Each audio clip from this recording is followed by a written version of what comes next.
Hi అండి. ఈరోజు నేను చూపించబోయేది రాయలసీమ స్పెషల్ సర్వపిండి ఎలా తయారు చేయాలో చూపిస్తున్నాను.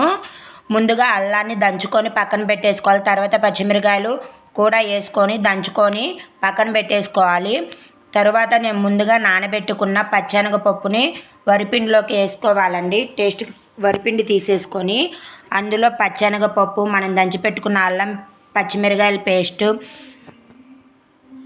కరివేపాకు, కొత్తిమీర, కట్ చేసి పెట్టుకున్న ఉల్లిపాయలు, టేస్ట్కి తగ్గ సాల్టు, కొంచెం